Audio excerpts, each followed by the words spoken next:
Masarap na merienda ba ang hanap nyo? Madaling gawin at may maliit na puhunan. Gawin natin to na pang negosyo. Tara, umpisa na natin.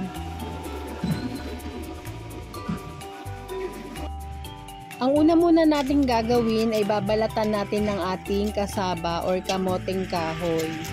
Ito po ay 3 kilos. Pwede po bang maglambing?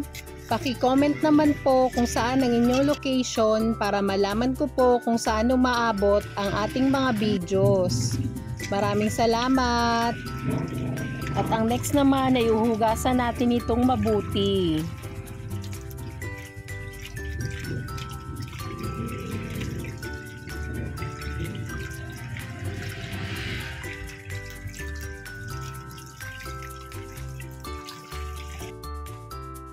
Papakuluan naman natin ang ating kamoteng kahoy.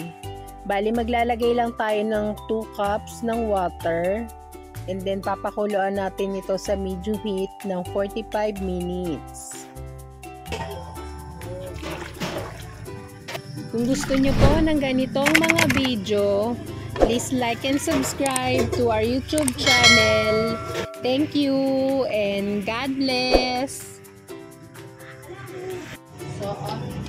Kapag malambot na po ang ating kamoteng kahoy, igigiling naman natin ito.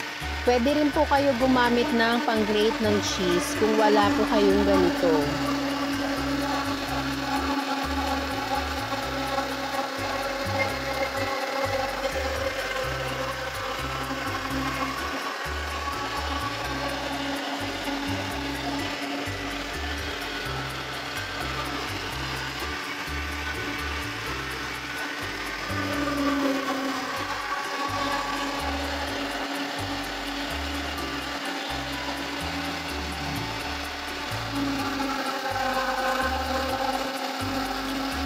Kapag nagiling na po natin lahat ng ating kamoteng kahoy, titimplahan naman natin ito. Ito po ay margarine, 3 tablespoon, 1 teaspoon ng iodized salt, 195 grams ng condensed milk or kalahating lata, 200 grams ng white sugar, 1 cup ng grated coconut. At atin itong imimix ng mabuti. At para po may idea kayo, ang per slice po ng ating nilupak ay 15 pesos.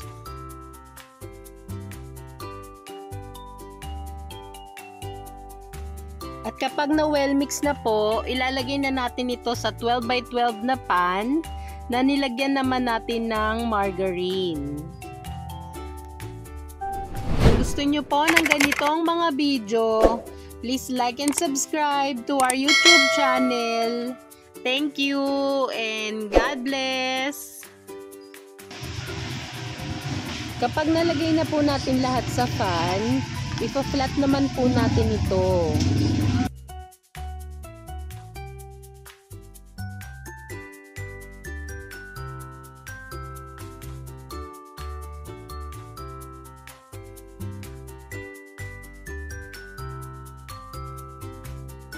At ang next naman, gagamit tayo ng tinidor.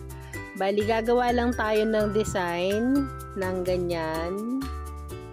Hanggang sa malagyan na natin ng line lahat ng ating nilupak. I-slice naman natin ito.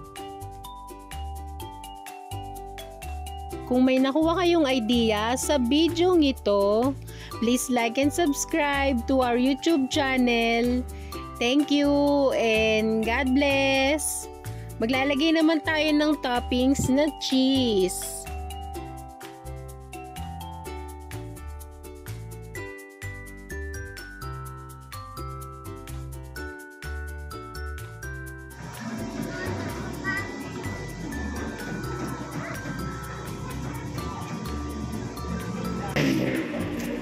Ayan, ikikling wrap na natin ito para ready na for pick up. Shout out po kay Ma'am Francesca. Order niya po ito.